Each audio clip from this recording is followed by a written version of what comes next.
Yeah. And you know, actually an acupuncturist on Island wrote it. Oh, Yeah. So I don't know where she practices anymore. She was at Courthouse Square for a while. She was, I don't think she is anymore. I don't know, I see the sign there, but I'm not sure. She works at a warehouse. Oh, she does now? So why don't we just go around so I know who you guys are? Go ahead. I'm Amelia, I'm 16. Oh, she, her pronouns. What was that? She, her pronouns. Okay. Kyle, one of the facilitators. Oh, great. I'm Tracy, the other facilitator. I'm Maya, I'm 16 and I use she, her pronouns as well. I'm Gerald, or Jerry, whichever you prefer. I'm 17 and I use he, him pronouns. I'm Leo, I'm 16 and I use he, him pronouns. I'm Ruby, I use she and Data. Well, thanks for taking your day off to come on down. Thanks for having us. It's kind of good timing to have this conversation in all likelihood. Yeah. So go ahead and start. Sure, I'll just tell you a little bit about Teen Council, what we do. So this is the first Teen Council that has been established on the island. We've been meeting since the beginning of the school year in September.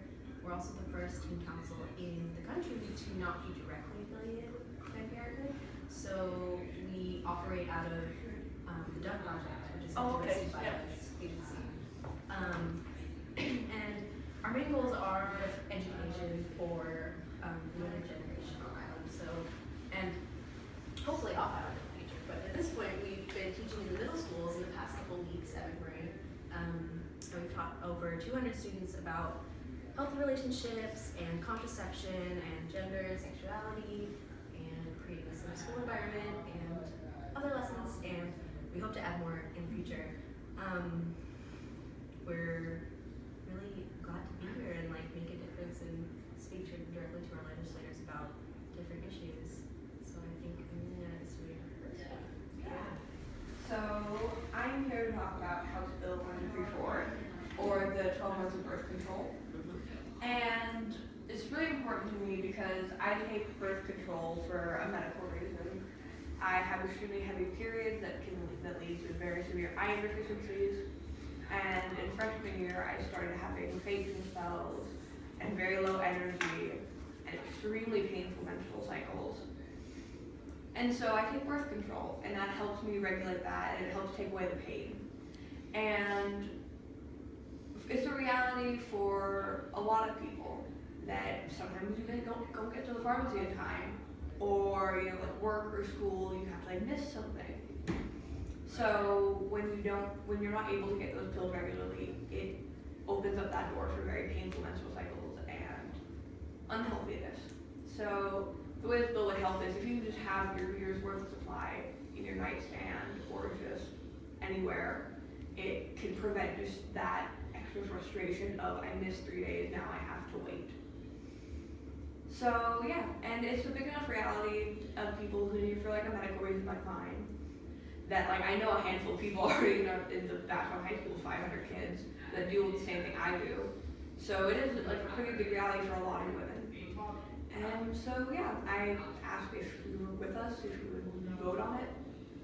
If we can get it to the Senate floor, because we're under Republican control, Yeah. I would be happy to vote yes. I mean, to me, this is just totally logical.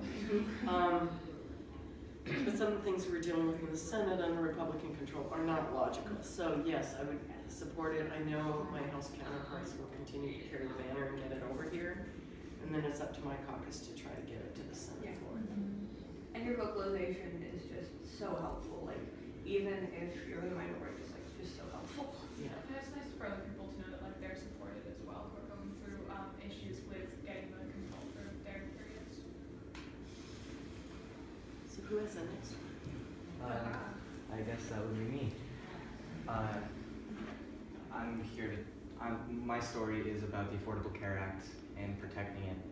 My family and I are in a very tough economic spot. We live in a trailer that was given to us by my grandparents, so we're not really in the best of situations. And I help by playing football and getting concussions. If it weren't for the Affordable Care Act, my family and I wouldn't have been able to pay the bills that I've been racking up fairly recently, the past 2 years of football, as well as the other sports I play, and I know I'm not alone. I've been asked why don't I just stop because the injuries are getting more and more dangerous. But I, along with tons of other student athletes, kind of count on these sports as scholarships to get into colleges. And without these scholarships, we wouldn't be able to get the higher education we need. And yeah, again, without the Affordable Care Act, I'd still be working at both of the jobs I have to try and help support my family. And I'm just glad I'm able to talk about it. And I hope you'll be able to. And we're really Right. concerned. I mean, we have over 700,000 individuals that we've been able to cover under Medicaid expansion since the Affordable Care Act came into play. That's about 10% of our population in the state, so it's not a minor number of individuals. And we are very concerned about what they're doing in Washington, D.C., how fast they seem to be moving. I read that the president-elect is now saying, oh, they'll have something grand to replace it with. You know, something grand to replace it with doesn't mean you've got the coverage that you need until we see it. What I've said at a couple different events is it would be nice to see a policy paper instead of tweets. Then you actually might know more about what's going to happen. We will do everything we can in this state to protect the benefits we have for people. We are looking already at the potential cost to the state if they pull back on the federal dollars we pull down, and it is significant. It's about $2 billion.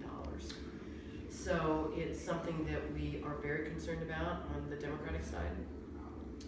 And the Affordable Care Act has done, so much for pre-existing conditions. My daughter has one, and I take a look at, her potential loss down the road if they pull that back. Staying until you're 26 on your parents' insurance if they have insurance. It's incredible benefits. So we're awake and aware, but we're going to do everything we can in the state to protect the benefits we have. And then we're just watching. I do not think they know what they're doing in Washington, D.C. right now. So we're trying to figure out where they're going. The hospitals are concerned too, just so you know, because the preventive care you get, although maybe occasionally you've had to go just because of the sports, really has alleviated our emergency rooms. And that's, making care more affordable. And for them having to write off less. Are our coaches being pretty good about making sure we're doing as much as we can on concussions? Definitely. Okay. You just asking. Okay. As well as myself, I was also a soccer referee Okay. when I was a little younger, and yeah, I'm like doubly aware, as well as like making sure my coaches are aware. I'm also talking about the Affordable Care Act. It's really important to me as a transgender person. I have a hormone blocker in my arm to sort of prevent certain feminine development through puberty, but it's decently expensive, but it got covered, which was just absolutely amazing for me as someone who struggled with just a lot of self-loathing because I was just not someone that I felt that I could love, because I just felt that I was wrong. And I had to struggle a lot with that, and then we were finally able to get this hormone blocker in that was just so incredibly supportive for who I was. And then sort of in the same amount of time, I really developed depression, and it was really hard for me. And my medication to deal with my depression is also getting covered and helped with, which is just incredible for me to actually be able to function as a member of society. And then I'm also looking to the future that I'm like actually gonna have now because I've got this medication, but eventually I want to be on testosterone and have hormone replacement therapy. But I'm already having to come up with creative ways to get my hormones at this point, and it's gonna be so much more difficult later on down the line. I've only got another year left on the hormone blocker, so I have to make my decisions pretty quickly, and it's pretty scary to think that it might not even be a possibility anymore in the future for me. Well, and these are the type of issues that I don't think they're thinking through in Washington, D.C. I also worry that as far as the LGBTQ community, they may be thinking it through, and not in the way we would want. one of the senators here is, on the Republican side, is a key counsel to the Alliance Defending Freedom, which, as far as transgender and revoking their civil rights, he is a key player, which I find difficult. So yeah, I would say do everything you can in the next year. Maybe they will not, I mean, it took 14 months to get the Affordable Care Act passed. Yeah. It took a lot of negotiations. This may be tougher than we think. And there are gonna be a lot of parents who are in there weighing in for their kids. And that makes it even tougher when some of those are gonna be Republican parents as well as Democratic parents. And all of us want you guys to have the health care that you need, just as we want, like, my mother's aging for her to have health care. But stay vigilant. I mean, it's important that you use your voices because you are the next generation. I fully expect another transgender bathroom bill to come through this place. And it is one where we know right now I have 24 members, all 24 are solid. So we know they have at least 2 or 3 over there that are uncomfortable. So we should be able to defeat it again. And my caucus will lock up. I'm very proud of it. Thank you. Well, thanks for coming down. So the team council, I've got to ask. So we used to, long ago when I was fighting the mining operation, there was a similar council. Different council. We were a different council then. Yeah. So how did this one get? So, I know we didn't meet then, but you met with my sister a handful of times. Oh, yeah, A lot of, okay. I was in that group that started that, before the 90s, 99. So this came out of Tracy and I's prevention work that we're doing with domestic